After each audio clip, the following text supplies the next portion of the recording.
Naj vam povem, zakaj sem z Audijem A6 Avant nasmejala sosede. Krive so tele lepe luči.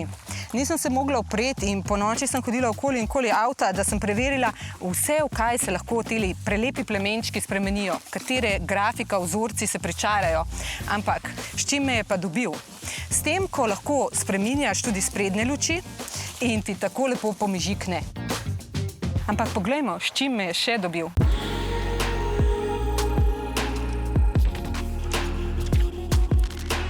Tale avto je potrebno pogledati z boka. Aerodinamična oblika, nizek in res lep, eleganten avto ima v bistvu kupejevski izgled. In kljub 1 centimetru, ki mu manjka do 5 metrov, je za mene sicer čisto zadosti velik, ampak za to prostornino dobimo že v manjšem avtu, kot je na primer Audi A5, ki smo ga testirali pred pol leta. Ampak poanta teh avtomobilov je nekje drugje.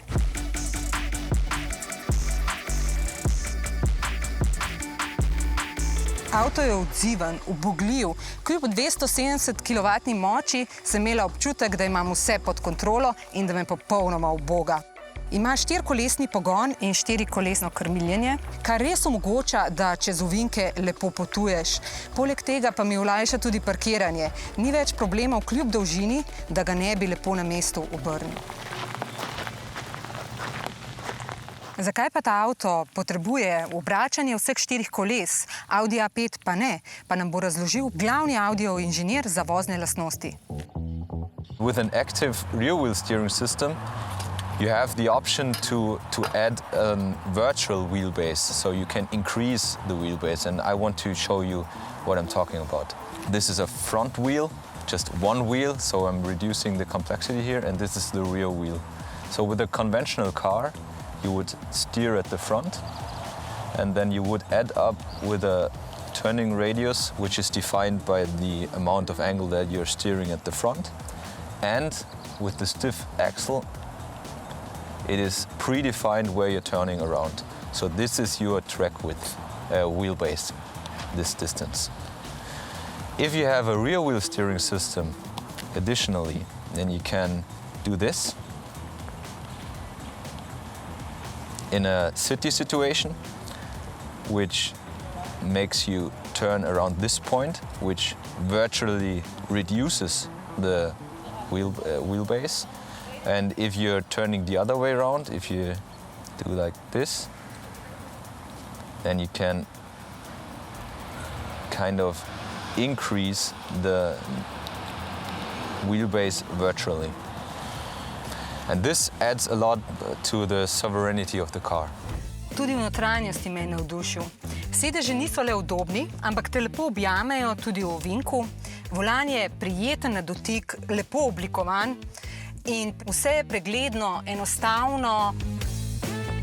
Všeč mi je tudi tale panoramska steklena streha, ki pričara pravo, prijetno, difuzno svetlobo. Mojima otrokoma pa je bil najbolj všeč tale dodatni ekran, na katerem poleg številnih aplikacij so tudi igrice. In pri dirkanju sta lahko oba tekmovala skupaj, pridružila sem se mu pa tudi jaz in moram se pohvaliti, da sem ji premagala.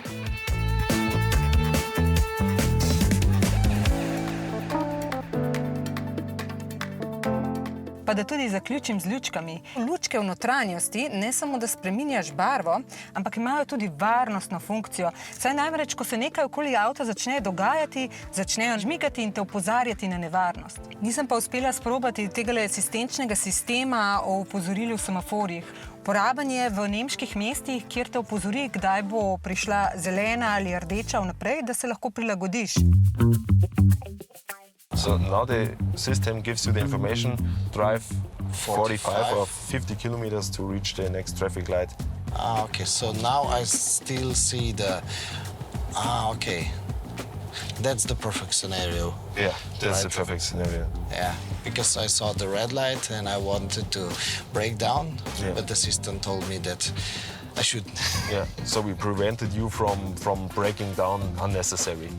V Sloveniji pa sem uspela sprobati, da ambientalne lučke niso samo lepe, ampak imajo tudi uporabno funkcijo. Z utripanjem te opozorijo na prihajajočo nevarnost.